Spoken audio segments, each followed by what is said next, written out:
ভিডিওটা হয়েছে গতকালকে সকালে ঘুম থেকে উঠে রান্নাঘরের দরজা খুলিয়েই দেখি রান্নাঘরের অবস্থা খুবই খারাপ। বানরে গড়ে ঢুকিয়া যা করে আর কি কইয়া লাভ নাই।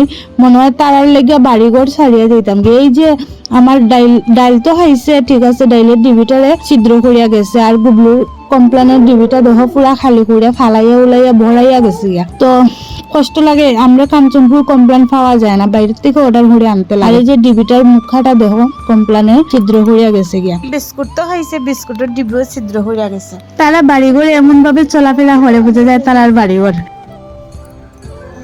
আমি টিকিটা করো বেড়াচ করছলি পাপা কি দাও তুমি গাছ করে গাছ নি। তো রান্নাঘর পরিষ্কার করতেছি আমি, আর এদিকে আমরা স্যার আর ম্যাডাম ঘুম থেকে উঠছেন, তারা ব্রাশ করতেছেন। তারা খুব রিকোয়েস্ট করতে লাগে, তারপরে গিয়া তারা ব্রাশ করুন। ব্রাশ করা হয়েছে গিয়ে একটা যুদ্ধ। আজকে দিকে দুজন নিজে নিজে ব্রাশ করাতে লাগছেন। তো গুবলুর পাপাই তো ব্রাশ করিয়া দেয় বেশিরভাগ। তো গুবলুর পাপা দাঁড়াইয়া রয়েছে, তারা ব্রাশ করতেছে, তারপরে দিকে মুখ ধোয়াইয়া দিব, তারপরে দুইজনকে টিফিন খাওয়ানো হইব। তারপরে টিফিন খাইয়া তো দুইজন কর্মে লাগে যাইবা।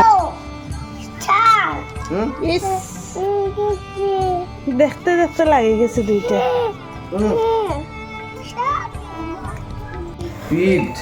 সব টিকা এলেছে তো একটু রয়েছে খালি। রাম পুরা গেঞ্জি বড়াই দিছে গো। খাও খাও। তো আজকে 3-4 দিন থেকে গুবলি নিজে নিজে জল খাওয়া শিখছে। তো জল আর খাইব কি আস্তা ড্রেস উস ভিজাই লাইছে, তারপরে আবার চেঞ্জ করিয়া তারপরে গিয়া টিফিন খাওয়াইলাম। তো নিজে নিজে শিখলে তো বহুত, নিজে নিজে জলটা খাইলে মনে হয় আমার বহুত খাস মানে কমলো আর কি, এরকম মনে হয়।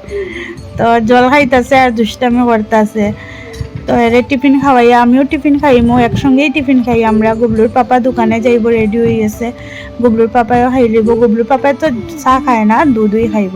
তো যাক আমরা টিফিন খাওয়া শেষ। আর এই যে বড়া খাইটা নিছি, বড়া বানাইমু, আর মাছ ভাজাটি বসাইয়া দিছি, তরকারি বানাইমু। আর এই যে ডাইল হইয়া গেছে, আর বানাইমু মাছ দিয়া পেঁয়াজ দিয়া চটচড়ি আর কি। আর মশলাটা সাতলাইয়া নিতাছি। আর এদিকে আমার বাজাটাও মোটামুটি বড়াটা আর কি হইয়া যাইতাছে। সকালে ডাইল আর বড়া দিয়েও খাওয়া হইব।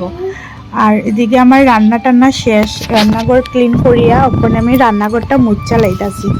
তারপরে অল্প কাপড় আছে, ডেইলি তো বড়ে গুবলুর কাপড়, আমরারও কাপড়, এটি ধুইয়া দিব।